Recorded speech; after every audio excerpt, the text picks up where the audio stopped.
Good afternoon. To start the presentation this afternoon, we've asked Lieutenant General Lanou, who is the Army's Surgeon General, to give an overview of the medical support structure that has been established for joint endeavor. And he has a few charts that he'll go through initially, and then he'll answer some of your questions. And following that, I'll come back up to the podium and try and field some of your other questions. With that, General Lanou. Thank you. It's a pleasant surprise to have the exposure to the press. Usually we military medics are in the background and ready, like the fire department, to take care of the emergencies and attend to problems. But point I would like to make is that we in the Army medics have a major contribution to the Army effort no matter where it goes. And I think you'll see that in some of these charts. We have a variety of functions that we provide on the battlefield. And the most important thing is to keep the Army healthy. If you look back over history, there have been more armies defeated by disease than by other armies. And going into some of these places, which are at the end of the world, environments that are extremely hostile, are problems that we need to solve so that people can survive and be effective soldiers when they get there. And so you'll see preventive medicine crops up in many places. And, you know, having a toothache can be just as bad as having a bad cold. And so our dentists are just as much a part of our preventive medicine. We have to have people that go there, particularly during the Second World War. We'd have people come in that were going to be casualties almost any day. And so we have moved our dental community to a point to where we've almost put them out of business because our soldiers are dentally so healthy now that we've never had that level before. People usually don't talk about the dentists, and I do. As you look at how we're moving into Tuzla, you'll see that we have hospitalization, evacuation, clinics, preventive medicine, dentistry. Why veterinaries? We don't have mules anymore, but soldiers continue to eat. Seems to be an old habit. So the Army moves on its stomach. We have to make sure the water and the food is clean and satisfactory so that the soldiers can remain healthy. Very, very important. And of course, laboratories to find out what's going on, not only to test people's blood to find out what disease they have, but to test the soil and the air and make sure that the environment doesn't have anything that we haven't expected. And indeed, we have become progressively more involved in mental health. Before the Persian Gulf, I guess, we never had a large combat stress companies as we have now. And that was our first effort to do that. The Israelis taught us how many casualties can be limited by having far forward mental health care. And we look at mental health now as having a much larger requirement for the soldier in the foxhole, for the families who are back in Europe, and for the families who are back in the communities here at some of their home stations. And so our emphasis on preventive mental health and preventive mental hygiene is much higher than it's ever been in our history. So all these areas require our attention. And all this happens before the first casualty takes place. Otherwise, there'd be a whole lot more casualties. Next slide. I'll do these very generally because I know your questions are more important.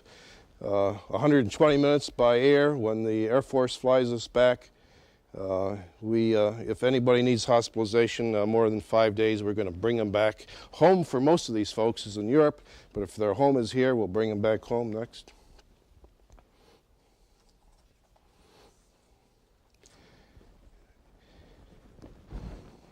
A new change in the Army Medical Department has been that besides my being a senior bureaucrat, the major medical advisor, the Chief of Staff of the Army, and the Secretary of the Army, I've also become a commander, and I command the medical resources here in the United States, the hospitals and the clinics.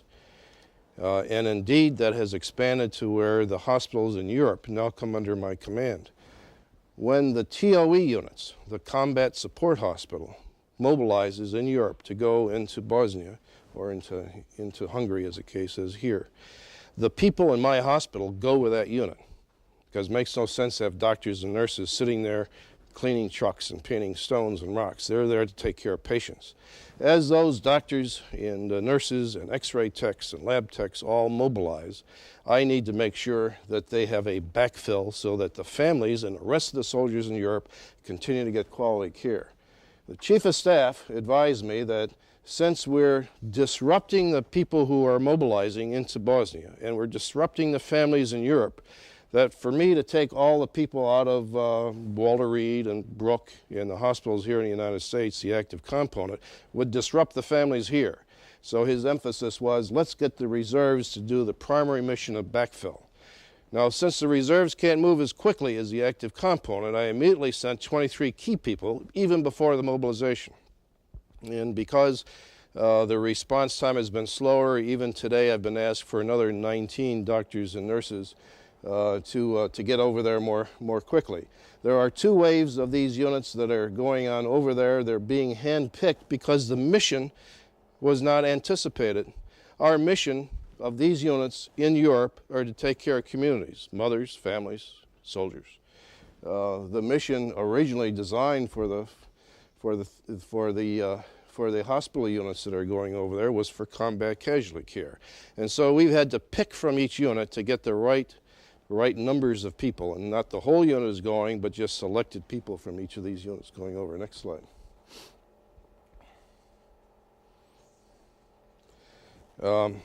You folks have challenged us to the nth degree on trying to report what's going on in the battlefield. And in the past, I was always satisfied with knowing where the patient was a week later, because the people online are accountable, doing the good work, and I didn't have to have that kind of awareness of where everybody was. But now families are finding out through the telephone, through satellite, through newspapers, through CNN and NBC and other, don't want to stay in it with any one corporation, but the information is getting out there before I find out about it. So we've had to put together something so that I find out. And I've gotten a report this morning from this morning's, by name, who's in Landstuhl, who's at the 67th, who's at the 212th, and what their diagnoses were. Now, what do I need that for? Just to get a pattern, just to understand what the workload is. It's not my responsibility to pass judgment on each case, but by having that knowledge and by sharing it with the communication, with the corporation, if you will, at large, we're able to anticipate the needs of the folks that are over there in charge. Next slide. And there's a danger there, because we got families and we got private information that needs to be protected. And so I have to be very careful about divulging too much information when I know what happened to who the day after it happens. Matter of fact, the Chief of Staff asked me a question this morning that I had a partial answer for. And an hour later, I got a call from Europe, from the doctor over there who had the answer and already found out that I had been asked. That's how our communication system is now giving us a sense of awareness of what's important and how to adjust and how to respond and get the answers to questions as is needed. This is the exciting thing, what we're doing with telemedicine. Telemedicine is going to revolutionize healthcare in this country more than most folks understand. And the reason it's going to help is that it's going to change the pattern of care. We've been caring for patients based on consuming the time of the physician. The doctor and the physician together in a room was the healthcare event. The healthcare event of the future is the movement of information. The consumer of information, usually the patient, needs to know what to do about what I got. And the physician who needs information to answer that question needs to know the information from the patient. As this information moves and is more readily available, we don't have to have patients move to the doctor. We'll be able to anticipate the patient's need by analyzing information from the patient, responding to the patient by telecommunications. And then when procedures are necessary, set up the appointment and make the arrangement. We are moving telemedicine into each of our medical units in Bosnia. We're on the way there. It's not installed. We're going to get down to the brigade level in a couple of months, and before we're through, we're going to get down to the battalion level, right down to to the aid station, so that if a PA is having a problem, needs information about Joe, and that information is in Tripler, we need to make that information available to him, because it may be he doesn't have to go any further than that aid station. And look at the payback to the Army. That Joe stays there and stays there on the job, instead of evacuating him all the way back to Tripler and the information finally dug out. Next slide.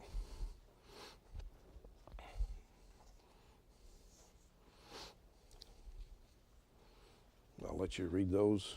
I've already talked too much. Next slide. This is an interesting concept in telemedicine. There's always somebody, some expert awake somewhere around the world, and we're deployed around the world. And if you include our allies, we're deployed in every time zone there is. So if we need a dermatologist, we'll find somebody who's awake and fresh and ready to serve you right now. So we're going to try to take advantage of that. That's an experiment, but we're going to find a way to do it. Sort of a 1-800 number for any expert you want, and we'll find them somewhere on the globe to serve the soldier that we need. Next slide.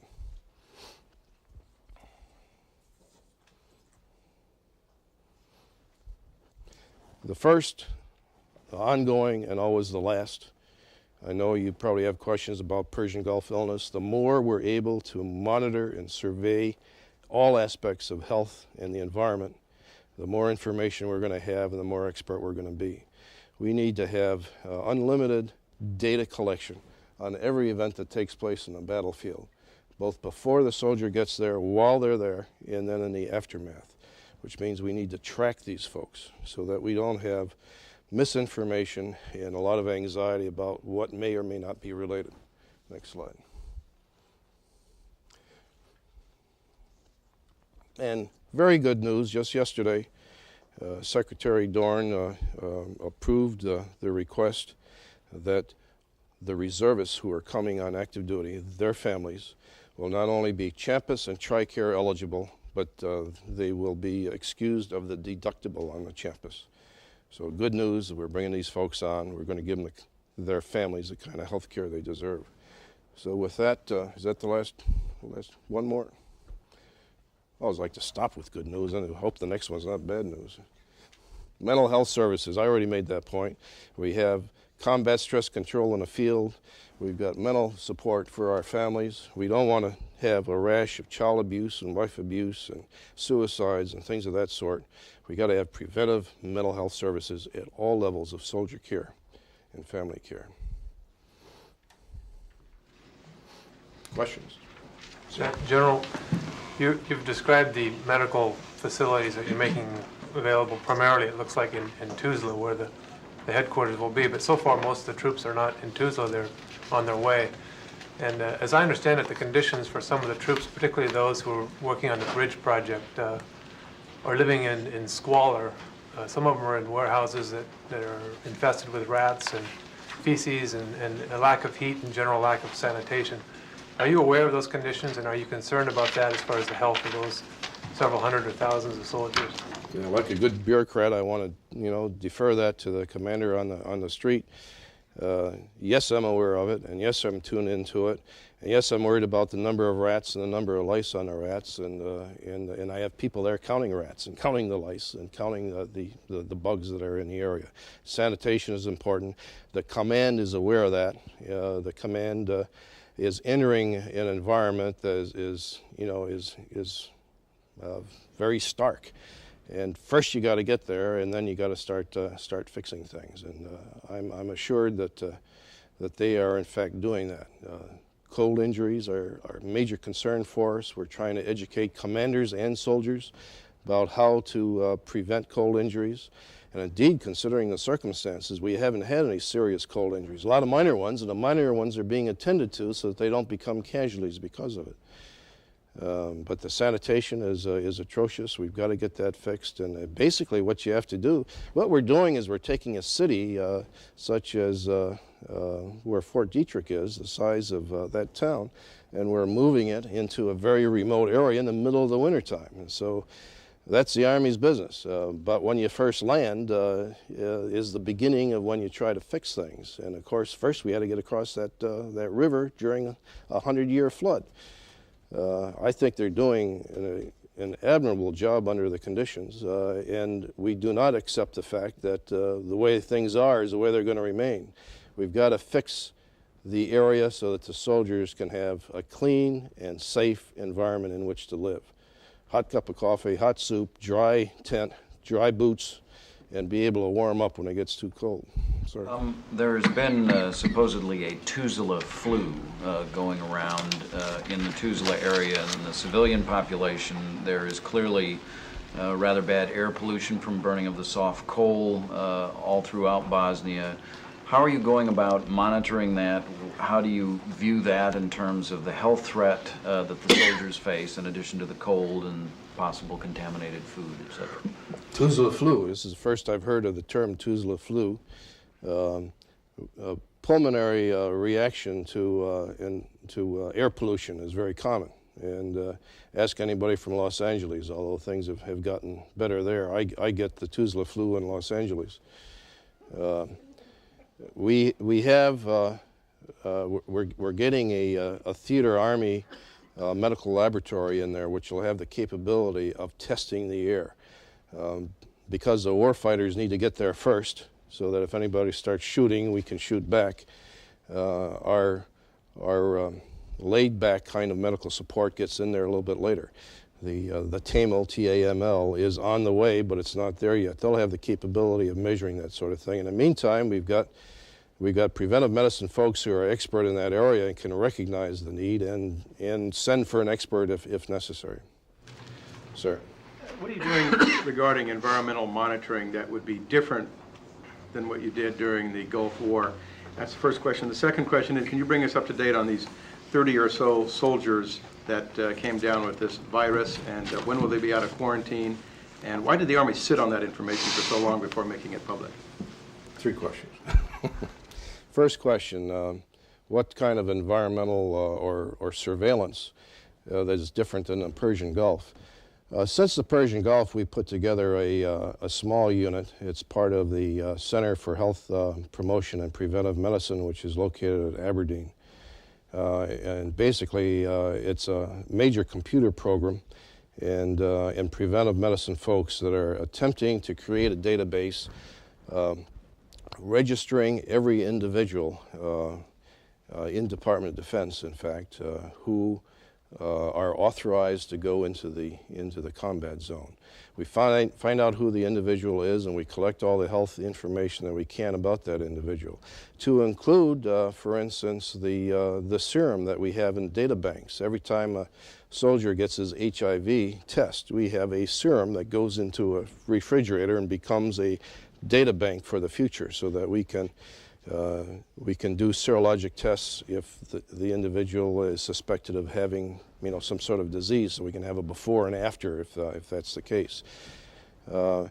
We are setting up this database. It's actually on the grounds of Walter Reed at the present time, and we're attempting to follow every person that goes into country, collect all the information we can find about any health interaction that he has or she has, find out where the unit that he belongs to has been through the period of the engagement, and indeed follow that individual for so long as they remain on active duty in the aftermath. So this is a brand new database. How it's going to work, we don't know, because we think it makes sense, and we think it's worth making the effort. The second question was about the viral exanthum that some of our engineers have had. And I guess the follow-on is why are we sitting on it? The viral exanthum was something like a modest cold with a rash, and at first they thought it was the measles. I just found out the details today talking to my man on the site back there. These engineers came from Fort Benning and went into Belgium to a KIGI site, which is a logistical storage site for engineer equipment. And they had to load the trains with the bridge building material that they needed to get across the Sava. And I don't recall how many days they were there in Belgium loading these, and they were with several other engineers who are regularly at that site. But they then got on a train and headed for the theater, and it was the next morning that they then noticed the first patients who had the flu-like symptoms and the rash. In backtracking this, we find that there are patients in Belgium, that there are engineers in Belgium with the same syndrome. And I've been led to believe that it's happened once before, and I don't recall how long in the past, because this is an ongoing study where we're trying to understand it. We don't know exactly what it is, but it has the appearance of being a virus, not the measles, that it's self-contained, and we exercised not strict isolation, but tried to keep them separate, if you will. And we feel by tomorrow, since there hasn't been a new case in that group in the last 2 days, that by tomorrow they'll all be ready to go back to duty. And the first question was, do we have to send another unit in there? And the answer was no, this is self-contained, they'll be ready in a couple of days. And I think the answer is no, that by tomorrow they're ready to move on out. Now, was information withheld? Well, it seems to me I've been hearing about it in the press as quickly as I've been hearing about it over my network. So I think it's just a question of, if there's a group of people with a bad cold. I got a bad cold. I woke up 2 days with it, but other than my wife, not too many people have known about it until now. It's a mild illness, so it's not something you make a big deal about until you say, gee, there's 18 guys from one unit. Then you start to get some focus on it and attention on it. So it needed to be looked at, it needed to be analyzed. We have the serum now from enough of these soldiers that will eventually know what the virus was. No, I don't know exactly, but it was, the first number I got was about 18, and then I've heard something in the 20s. So it's not an enormous number, but it's a significant number, a significant group. Well, when you have a cold, you're not quarantined. You were not bridge builders when they were in acute need of moving bridge builders to the front. So this unit does have a strategic importance, and the Army has actually known about it for a number of days and has not been talking about it. Well, a number of days is 3 or 4. And you heard about it first today or yesterday? Yesterday. I heard about it yesterday. So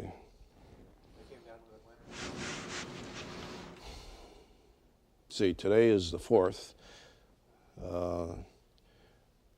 I think it had to be the last day or the last 2 days of the year, of December. But again, I don't even have a final report. I've got a couple of telephone conversations with folks that are there. Don't have a written report as to what the facts are yet. Could you run down for us the other diseases or other health problems that have cropped up so far? Oh, we've had over about 100 people been hospitalized there, and about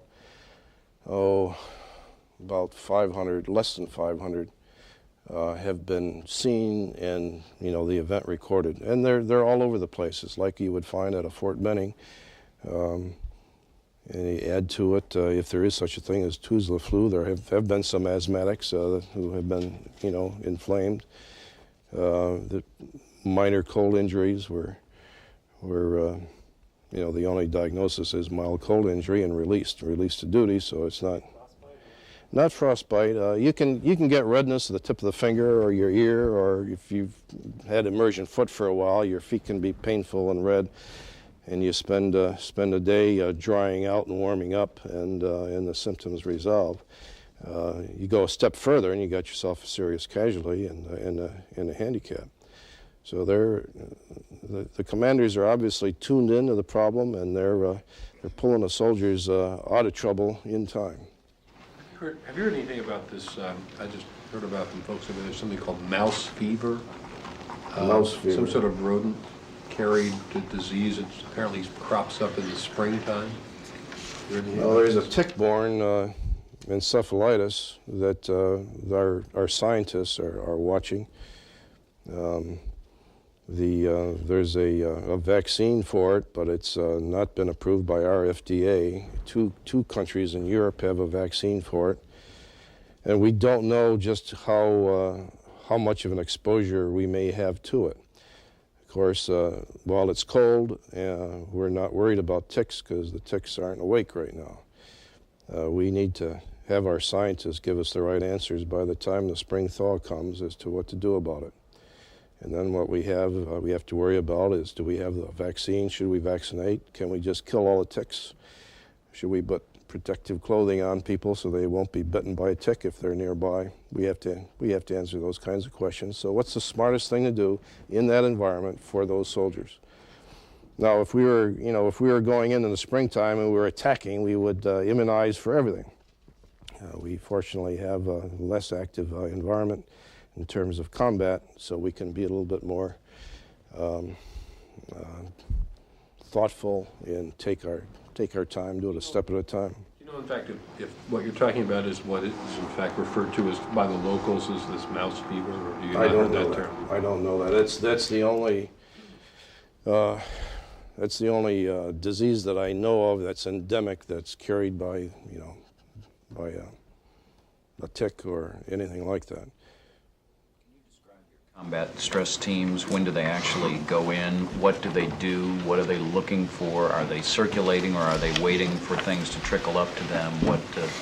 The combat stress teams break up into units of two people, and they move out to the battalion level, to the battalion aid station, to provide advice and support and counseling to soldiers who are having some adjustment problems or mental problems of any sort. And of course, during combat, combat stress becomes a significant factor. Well, also going into an environment as uncertain as this is can also be a problem. Is it a doctor, or are they... They're composed of psychiatrists, psychologists, and enlisted personnel who are trained in psychology. And what are they looking for? What do they tell the commanders? What sort of advice do they give? Well, number one, they assess the troops, and they teach. When they have access to the troops, they work at preventive mental health, to keep them informed, and to also, particularly on a private interview basis, find out what stresses they're struggling with. And if they recognize that a particular unit is having a pattern, then they owe it to the commander, and they are trained to do that, to go talk with the commander. And it may be that the commander needs to know he's having a problem, needs to do something about it tactically, or he may need to do something about it in order to minimize the stress that's on his own troops. Symptoms that I'm looking for you to describe for me. Well, they're all over the place.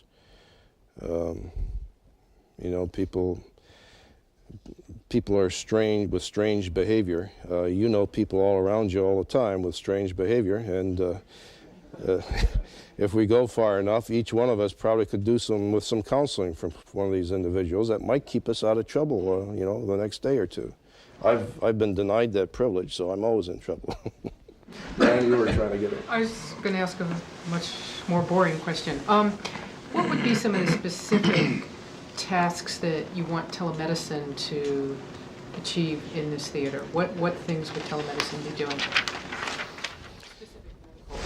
Yeah, well, see, I deal with the generalities rather than the specifics, and what I hope that I can influence is to get the communication capability down to where the doctor and the patient's problems are, so that they have access to the world of health knowledge to tap back into, so that you can accommodate the individual's needs where they are. And the reason I feel that this has a revolutionary impact, because that could be the kitchen, or it could be the school environment, as well as the battlefield. Is this the first time the military has made any significant use of telemedicine in a deployed environment? No, we've been toying with this. Somalia, well, the university, USHUS, the Uniform Services University of Health Sciences, sent a team to the Persian Gulf, but the commanders weren't interested in it, and the medics had no experience with it, and so it didn't get very far. A little bit of experimental, and that's all. But it gave it some visibility. And then when Somalia came along, we discussed the remoteness of this place and the limited assets that we were able to get in there. And basically what we're sending in is a relatively low grade, majors and captains in terms of level of experience, into an environment that we thought, justifiably so, might have the world compendium of diseases there, most of which, many of them, had no first-hand knowledge.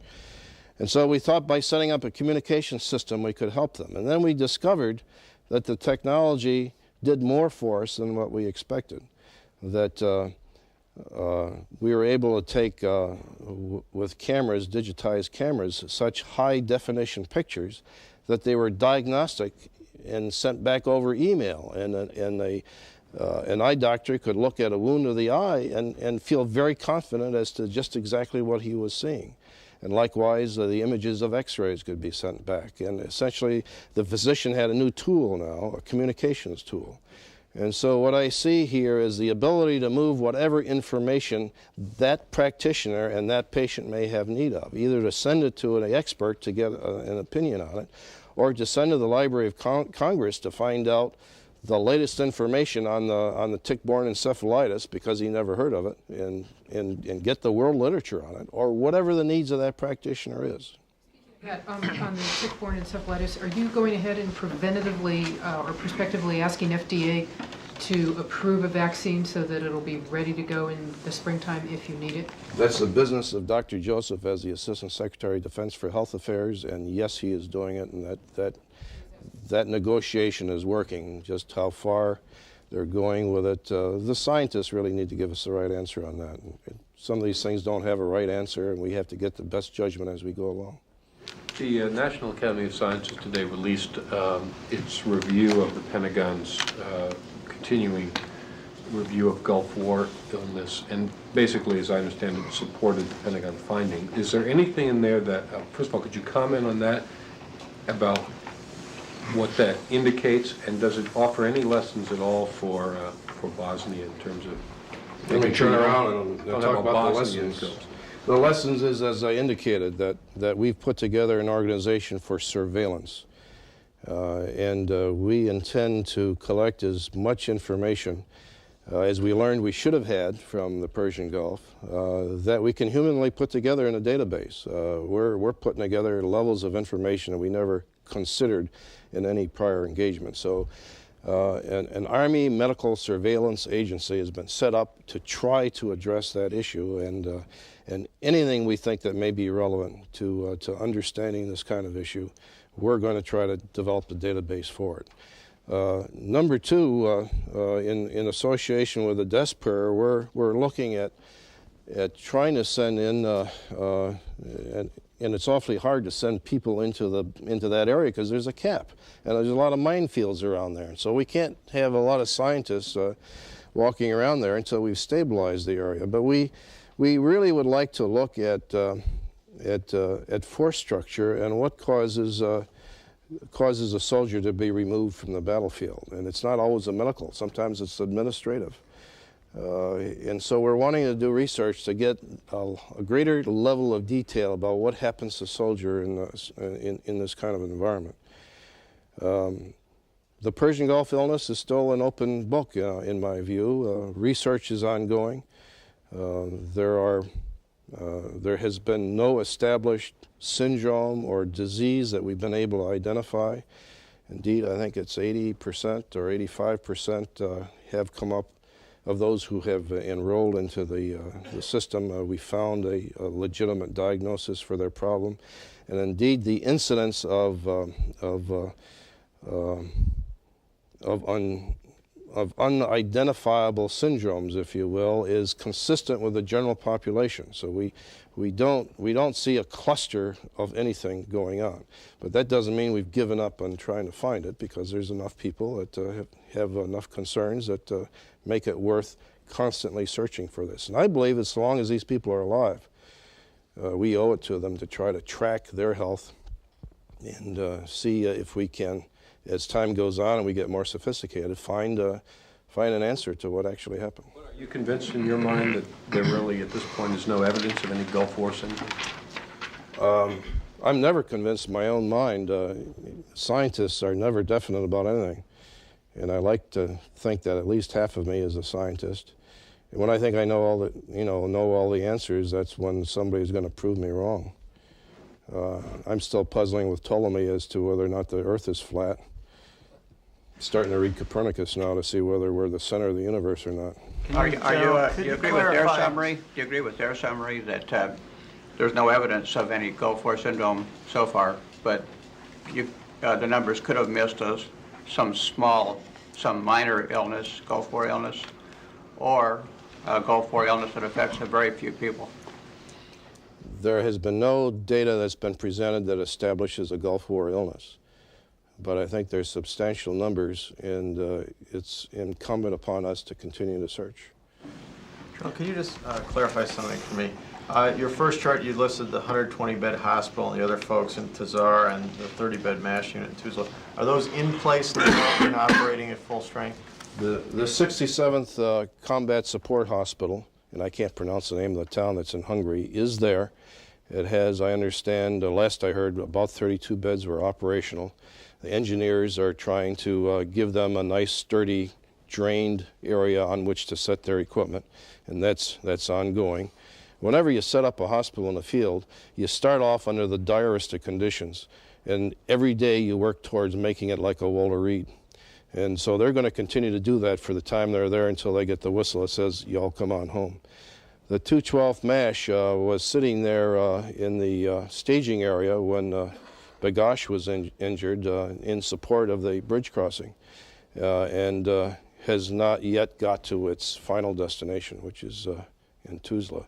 In Tuzla, we've had a forward support team, which is sitting next to a Nordic hospital, because the teams themselves are not totally 100% operational without somebody there to give them some support. They got to eat someplace and live someplace. I noticed in your chart the evacuation, there, you have C-130s. There's a C-9 squadron of Nightingales in Ramstein. What would they be used for? You really need to talk to the Transcom about that, but my understanding is that they're strategic. They're for moving folks from Ramstein back here to the United States most of the time. But the Transcom decides. Severe injuries would go on those? Well, they're shuttling back and forth all the time. Even in, we have patients coming back from Ramstein and Landstuhl in the hospitals in that area. They have to go down sometimes to Italy to pick up somebody and then back here. So it's a very busy airline. Those, however number there are, those planes have been around a long time and have put a lot of hours on them. Somebody in the back row was trying to break in. Yeah, on the telemedicine, could you describe how it would work? For example, who would be plugging into it? Let me try to give you some philosophical things about telemedicine. Telemedicine is an unfortunate word. It sounds like television, medicine on television. Telemedicine is the application of the digitized third wave of Toffler to the practice of healthcare. And it says that we can take a lot of information and digitize it and move it over great distances, to include the patient at one end of a television screen and the provider at the other end. But that's not enough. It's the movement of information, X-ray views, the data, the lab data, the whole history of the individual, which may be on a record someplace. And so what we're working towards is digitizing all information about health and putting it on the virtual world, if you will, our own internet, medical internet, and making it available on the patient's needs and the provider's interface with those needs. And so if a patient sitting in Tuzla has an unusual rash and the physicians present there don't have the slightest idea what it is, they can take a high-definition photograph of it, and they can send it to our dermatologist wherever he is, most likely here at Walter Reed, but it could be a naval institution or an Air Force institution, might be Mass General Hospital by the time the network grows. And then that dermatologist can sit down over a television interconnection. They can both be looking at the photographs, both talking to the patient, both looking at the whole database that's for that, and talk over the case. So what you're doing is you're expanding that doctor's office to be the whole world. How far out into the field could it go? Anywhere in the world. And you talk about it being in Tuzla, right? But say, for example, Wherever you can put a somebody's telephone, Boondocks. you've got the potential for telemedicine. Wherever you have a communication device. The thing is that we're with our satellite and our AT&Ts and Sprints and the communications, sophisticated communications, the ATM switching, we not only can talk over the phone with a lot of static, we now are able to burst large bundles of information, which can be many photographs or many x-rays or the whole history written out on 20 pages about a patient's life. Can you go back to the cold weather preventative things that the Army has done? Apparently you have boosted the calorie intake. I don't know whether that was a medical decision or some other part of the bureaucracy that made that decision. There have been some other things that have been done preventatively to help the soldier deal with cold weather. Can you run over any of them that you know of? No, I'm not smart enough to run over them in detail. That's standard. We need to keep them dry. We need to educate them so they understand the risks and the hazards. They need to, even in cold weather, be well hydrated. Proper clothing at the right time, ventilating when you need to ventilate, and then, you know, wrapping up when you need to retain the heat. Having that whole compendium of capabilities needs to be. The key to it is training of the individual soldiers so that they understand how to care for themselves and keep themselves warm and risk-free under that environment. As soon as they get wet, and I guess those bridge builders had to deal with that. They were constantly getting wet. How long can you tolerate having your hands wet or your boots wet? And when you stop and change your gloves and get a clean laundered pair of socks on, those kinds of things. I've been fortunate. I've not had to survive in that kind of environment, so I have no personal, first-hand information on it. But we've got people over there who indeed have. Thank you. Thank you, General. Thank you.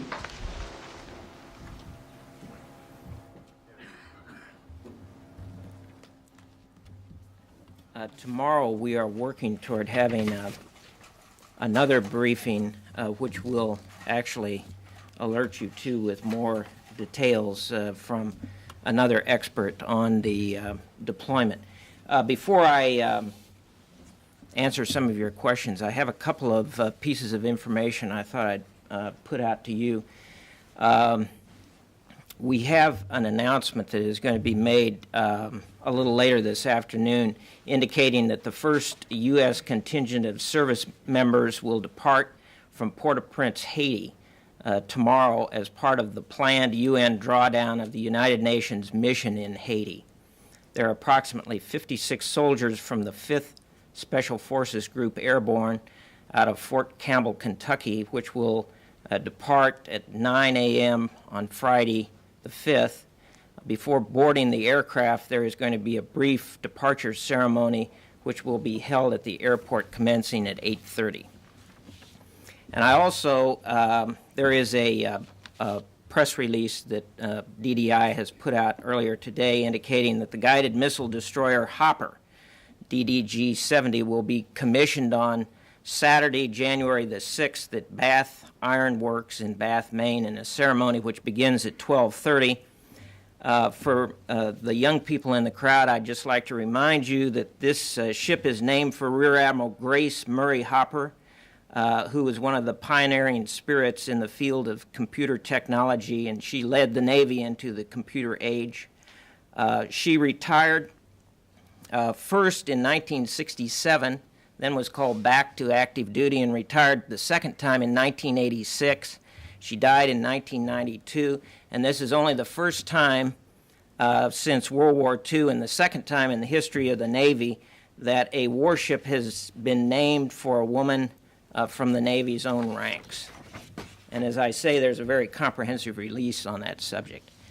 And with that, I'll try and answer your questions. Mike, on Haiti, how many soldiers are eventually be withdrawn? What's the number? Well, let me have DDI give you a rundown on the total number of soldiers. But I think you'll see over the next 2 months, some of the units come out, and then there will still be some of the soldiers left there at the end of the commitment, which falls at the last day of February. And there will be some of the redeployments which will occur even after that. But I'll have to get DDI to look into the total number for you. How many are staying behind? Are staying behind? You mean after the end of the commitment? Yeah. There are none associated with the UN that are staying behind. I think that we have from time to time throughout South America some Red Horse units that do some engineering exercises, and there may be instances of that in Haiti also, but there are no units staying behind for the UN commitment.